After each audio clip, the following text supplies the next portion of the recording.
But let's start off talking about the transfer portal. So the Gators are currently at 83 scholarships players.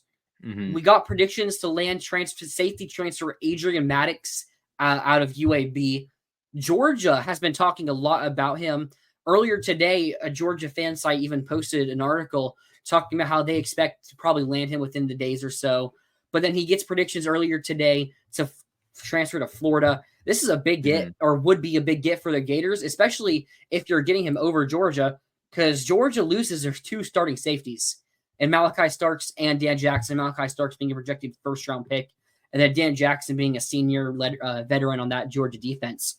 So if we're getting someone who not necessarily even guaranteed to start and not even necessarily guaranteed to play safety, because he could also move the corner, kind of like how Trez Bridges was for us this year, versatile player. And obviously he hasn't committed yet. He hasn't signed, but especially the transfer portal, a crystal ball can usually be a pretty good thing. And you have some other people on Twitter hinting at it as well. So what do you think of this potential ad? Yeah, I mean, I think it's really huge. Like we'll get into some of the other needs here, but like you said, sitting at 83 scholarships, like realistically, they're not going to do a lot more. They're kind of pretty close to the finish line here. I mean, in the spring, surely there's going to be more attrition, and you'll probably make a couple more moves. But for the time being, they're pretty close to wrapping up this sort of winter portal cycle. I mean, I think DB, like someone like this, is like the biggest need remaining. Yep. Because I think you need someone, first of all, who can come in and at least compete to start at safety. Maybe Jordan Castell takes a step. Maybe Bryce Thornton's a guy you can rely on. There's some young guys in that room that maybe will take steps forward, but I don't think you've seen enough consistency out of any of them to say that, you wouldn't like to bring in a veteran to compete there.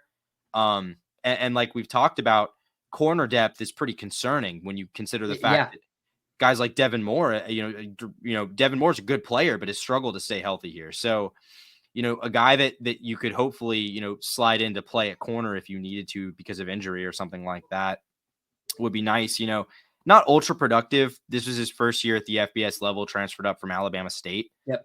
But, I think decent, kind of what you're looking for in that role. Not a guy who's a proven superstar going to come in and like for sure win the job, but a guy who will certainly come in and compete and probably get a lot of reps next year if he ultimately comes to the Gators. Yeah, before I say this, obviously PFF isn't a guaranteed thing. Adrien Maddox had an 83 coverage PFF grade. Can you name the last player in what year to have over an 83 for the Gators? At what position? DB, just DB in general. Oh man, it was probably Kyer, right? So technically the last one was Kyer Elam in 2019, his freshman season. That was limited in snaps. The year before, we actually had 2 different players finish in the 90s with Chauncey Gardner and Donovan Snyder. Interesting. So, okay. If you want to count Elam, like he did play a good bit as a freshman. Like a lot of it was later down the road, including that Virginia game. But if you want to include a full season, it's Chauncey Gardner Johnson, stud in the NFL, and Donovan Snyder. I mean, I was surprised to see his coverage grade in 2018 was a 90. Because I remember 2019 and 2020, especially 2020. I mean, the whole defense was just bad, really, in 2020. Besides, like Elam, one of the few players. But obviously, PFF grades aren't guaranteed to translate. Playing at a lower level can trick things. Now, they're supposed to accommodate for playing at a lower level, so that is one good part of it.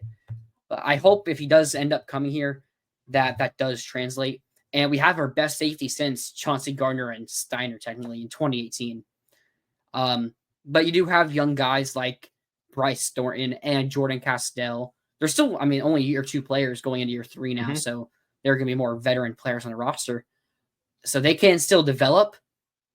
But we talked a lot of smack about Castell, and we said number 1 portal need probably is safety. It probably wasn't number 1. But I think we weren't expecting Pyburn and Searcy to leave, so Edge ended up being number 1. But it is still nice to look at someone who we probably will get who can play both positions, safety and corner. Yeah, absolutely. I think I don't know if there were a ton of like elite DB options that they could have gone after that would have filled that gap, but like I think this is, they did miss on the Jacksonville State player whose name I can't remember off the top of my head. As of 12 minutes ago, so just as we went live, Adrien Maddox has committed to Florida. Oh, he did? Awesome. Yeah, Got literally some breaking right news as we on went the live. show. Yep. Well, cool. Good thing I So checked take Twitter. all the hypothetically speaking things we Mhm. just said, and that's the case because he's committed to the Gators. Yep. I feel like the crystal balls for like portal guys are not always as good. Like I feel like they get those wrong a lot more than they get like recruiting crystal balls wrong. One reason I think that ends up happening is because the transfer portal tends to move a lot quicker than recruiting does. Sure. So like we got a crystal ball for Jonte Cook, even though I was still hearing that he wasn't like guaranteed to be a take for Florida, but they're hearing a lot of good things. Like, so you probably have the people at 247 and on 3 who are hearing that, okay, if Florida takes him and then he's like guaranteed to go to Florida. So they're probably like, okay, we might as well just risk it. And like, he's a 5-star level talent. They'll probably end up taking him. Well, we ended up not taking him, and he went to Washington as of a couple days ago or a week ago, whatever it was. So that's usually why I see them end up being wrong. But I think if someone's a take like Maddox, like I would have been shocked if we said no to Maddox based on what we need. But yeah, I see what you mean about them being wrong more than recruiting is. Well, it's just like there's just been a lot of examples in this cycle where like, because it's just really hard to keep track of like what's going on in the portal. So I'll just see a guy get crystal balled, assume that's happening, and then 3 days later I'm like, oh, they committed somewhere else. Okay. Joey Slackman wasn't a nose tackle, nor was he good. So but no. No, but like I get what you mean. I do that, like Jamari. So it doesn't seem like we're gonna take another nose tackle because we have limited spot. Yeah, like I kind of like to, but it doesn't seem like we're gonna. I'll just get this real quick. Adrien Maddox, safety from UAB. But it doesn't. I think this is a good sign that Jamari Lyons' injury is going to be better by next season. I mean, if you watched him in 2023, in the 2023 season, he showed a lot of promise. He played really well, I think. So he is someone that, if he's starting, I don't think it's that big of a weakness. And then you have young players like Bourreau and Robinson who played a ton this year, as well as a couple other young guys in the defensive line. So I would have liked to see us take like a proven starter, just in case, especially if the Lions injury. Yeah. Maybe they're waiting till spring to see where Lions is at, because you don't want to take too many players when you're already at this now 84 roster spots. So you have you have one spot. But Boone also was not a nose tackle, and I don't really think he showed a lot of promise on the field. I mean, I'm not trying to go at players, I feel like I'm just trying to say the truth, like what we saw. Yeah.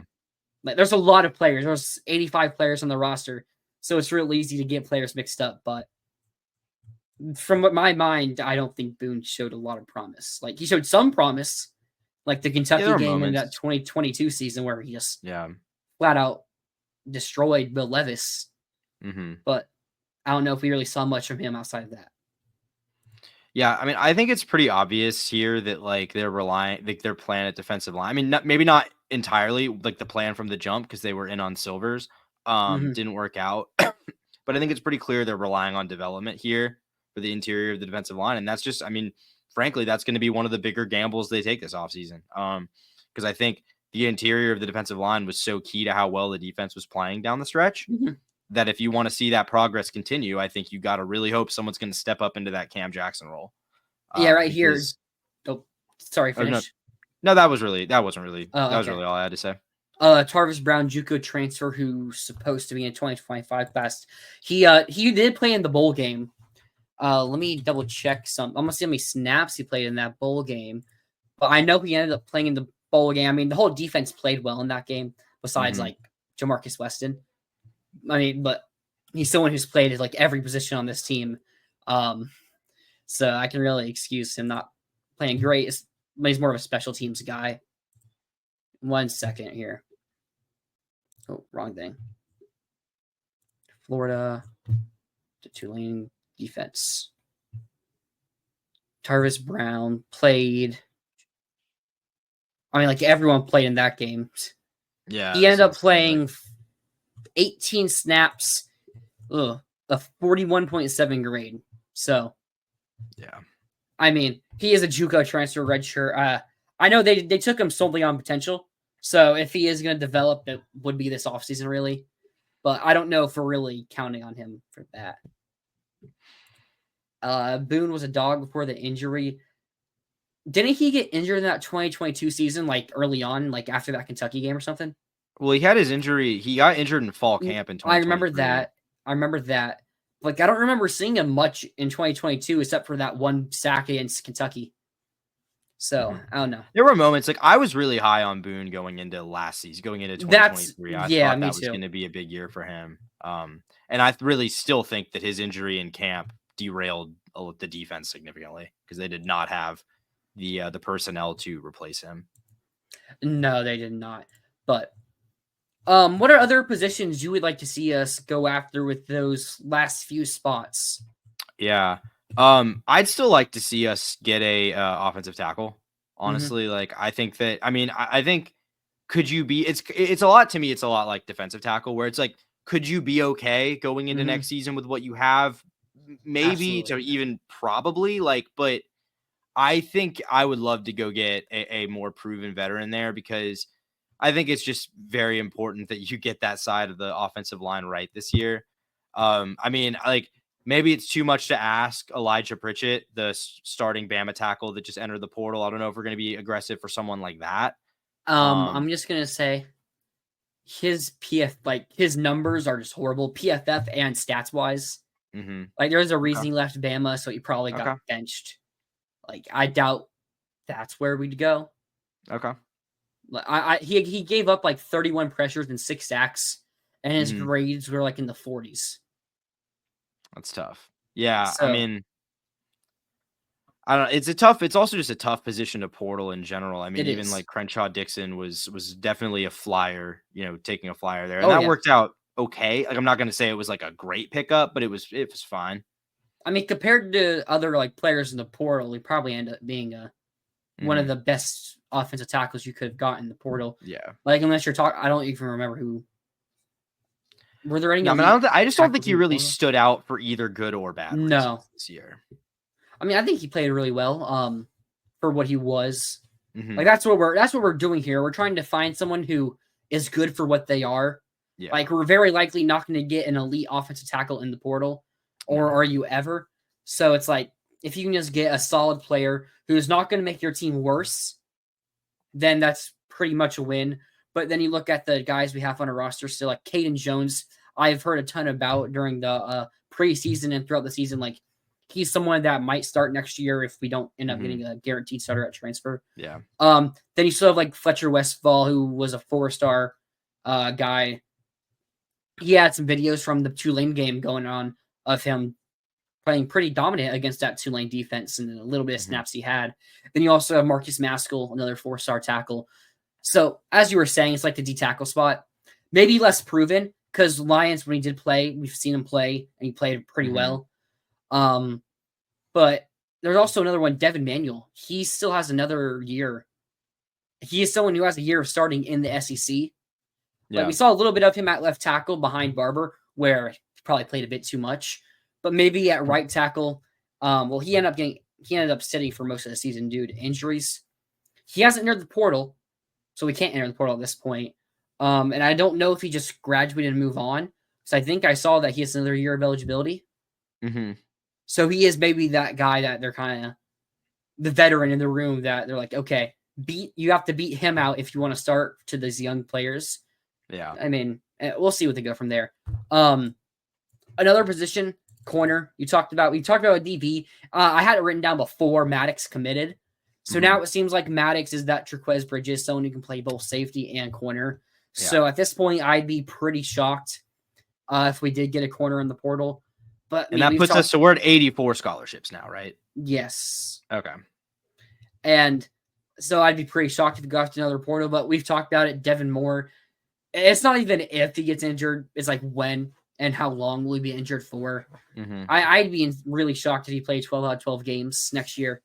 Then Dijon Johnson, it was said after the season, he was playing with the torn something. I can't remember what it was. But I mean, he's going to suffer from injuries. I mean, everyone's going to suffer from injuries. Mm-hmm. And then once you get past Dijon, who is it you're looking at? Probably behind him, Grimesley and Cormani. I mean, maybe Ben Hanks. Yeah. Ben Hanks can play early. Maybe Foster Develops, was probably Grimesley. Onus, if he commits ultimately. Onus, I think I've heard he likely will. It's just I mean, I haven't heard anything that to the contrary. So yeah. So if the room can like stay healthy, then they probably are fine. Mm-hmm. But if not, I mean, the defense improved the most after the injuries on that secondary. So that's the kind of interesting thing. But it probably would have been better if without those injuries. I mean, it's near guarantee. If you have your best corner not get hurt like Jason Marshall or your second best corner Devin Moore, it would have been better. But I mean, at this point, I feel like they got to kind of trust Will Harris to develop and Sanity line with Gerald Chapman. Any other position in the portal that are positions that you probably think we should go after in the portal? I mean, honestly, like not really, because we're literally looking at one more spot. If I had to bet on it, I'd say that spot goes to an offensive lineman. I mean, would you probably agree there? I probably would, except their wide receiver. Mm-hmm. There is still one name I can't say that I'm hearing still might enter the portal. And so this is a guy who's not currently in the portal. Yeah, not currently in the portal. Can't really say, but if he does enter, that's a guy that we definitely would take. Okay. Well, I don't know who you're talking about, and obviously, if it's a huge name, that's one thing. I don't think receiver right now. I don't really view receiver as a super significant need at this point. I mean, like it would have to be someone. Again, I don't know who you're referring to, but it'd have to be someone who would really be a game changer. I think this guy would be a pretty big game changer. Really talented, coming up. Yeah, would you agree? Oh. Yeah, I would agree. Yeah. But yeah, outside of that, I mean, the one receiver, if it's a pretty big name, then yes. Mm-hmm. And we already took a safety, so it probably would be offensive tackle. Mm-hmm. That's what I would put my money on. But we'll see what happens. There's still the spring portal. We're going to lose players very likely then too. And players can still enter. So it hasn't been the best portal class. It's a very small portal class. What I think I said before, it was going to be like 8 players. And now what? We're looking at 5 or 6. That's also the truth by Rob. Yeah.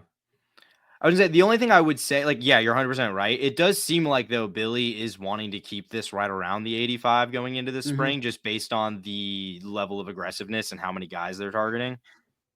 It's also like a promise thing. Or not like, if a guy is taking a risk of leaving his program to go to yours in the portal, and it's like you take another one, if they don't sign automatically when they commit, I mean, they can still transfer.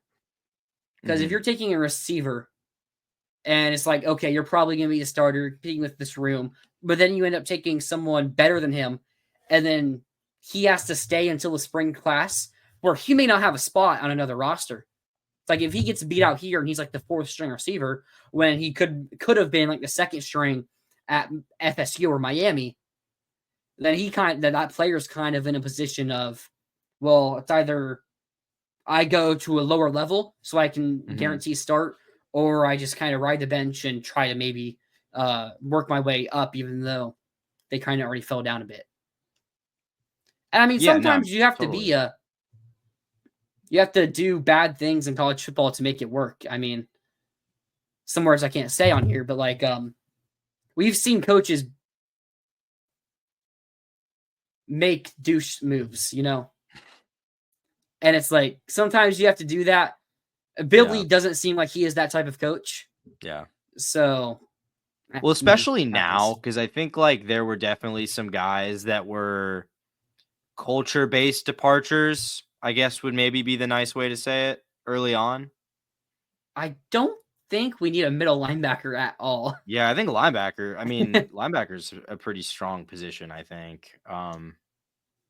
I think they're pretty set at edge. They're definitely set at edge after taking Kofi Asare. Although I get what you mean. Are they like, is that, I mean, I'm curious what your take, like how you feel about that. Cause I'm not saying he's not good, but he does seem like a pretty, like a kind of, there's a lot of projection going on there. And I'm curious how much we can rely on him to be like a major contributor next year. Well, I do also think you have a lot of versatility with George Gums. That does help. And then you have some like LJ McCray. He also has some versatility with defensive line and edge. So like you have Gums who can go from linebacker to edge. And then you have LJ that can go from like defensive end to edge. Yeah. Plus, if you take Kofi, and then you have some young guys like Jaden Woods or Jalen Wiggins. Wiggins had a pretty impressive All-American game in practice. There were some nice moves from him on a Georgia offensive lineman that went over Gator Twitter on Tuesday. So obviously, I wish it was better because we both said we probably need to go out and get an elite level or a really good pass rusher. And I don't know if you can say that Kofi is that or is proven to do that. Like he could be, but I mean, so Gums could possibly, or McCray or one of the younger guys can be. So I don't think it's perfect, but there's also, they have proven development with some of these guys that come from lower level, maybe didn't even have the best stats. I mean, Caleb Banks, he had like 2 tackles at Louisville in his career, and then came here. And Banks was unranked out of high school, didn't do anything at Louisville, yet we still took him, and he's going to end up being a first or second round pick next year, very likely. Or George Gums was a linebacker or was a wide receiver coming out of high school going to Northern Illinois, moves to linebacker / edge, and now he's a solidified starter on this Gator defense. And I think he's a pretty good player. Yeah, I mean, Billy, there's no doubt Billy's done a pretty good job with those kind of evals.